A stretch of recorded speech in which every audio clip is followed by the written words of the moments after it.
Governor Chris Christie is in hot water today after it was found out that his top aides actually were involved with blocking traffic to the George Washington Bridge, the busiest bridge in the world, because the Democratic mayor wouldn't back his re-election campaign.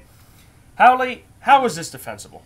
All right, first of all, we don't technically know for sure at this point that they actually did block the bridge just because an aide said in the email, maybe you need some traffic problems. It could have been a joke, whatever.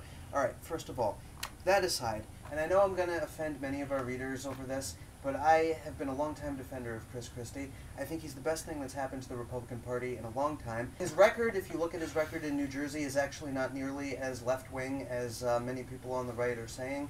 And yeah, but he's a bully, he's our best and chance. Who else is going to beat Hillary? Of course they knew about it. Not only did you've got messages from the mayor saying, "Hey, what's going on? I'm trying to get my kids to school," and then you got messages back and forth between the Port Authority and his aides saying, "Is it wrong that I'm smiling right now?" If you had that much power, would you not do that to your opponent? That's why I couldn't be president.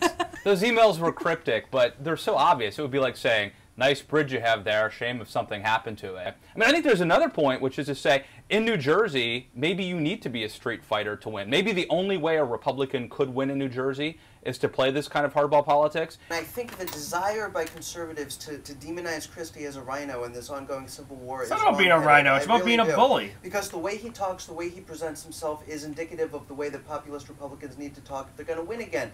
If you want to attack a politician and punish them, that's hardball politics. Yeah. But he was really hurting average citizens who are his constituents, Christie's constituents. I think he is more relatable than any of the other Republican candidates. He's not some crazy winger. I'm fine with believing that he did it. You're okay with that? I mean, I just think it's I think it's funny. Roger Ailes complimented CNN on getting into the documentary business and the nature show business, and he complimented MSNBC on getting to the opinion business and saying that they've pretty much capitulated on news.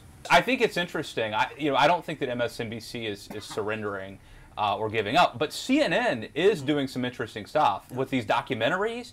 And they're sort of, essentially saying there's this cable news paradigm that we've been existing in and trying to compete. Let's do something completely different. Right. So they're making these documentaries. They're trying to be like the Today Show in the morning. One side says we should infiltrate the mainstream media and that the goal would have to be to have conservatives or people with a conservative worldview, say like Bob Costa writing at the Washington Post. Right. The other argument is, no, let's break that paradigm and create an alternate infrastructure. And so that's really the debate as to what's the best way to do this. Blazed the trail for that and gave us a chance. But what the conservative media still failed to do, even when it's winning in the ratings wars, is being a respectable thing to talk about. I know friends on the right who will spend all day reading Daily Caller articles, reading Hot Air articles, reading Breitbart articles, and then when they have lunch with their friends, they'll talk about what they heard on NPR. Right. I don't think that there can be any disagreement that Roger Ailes is the greatest person who's ever lived. Anyone?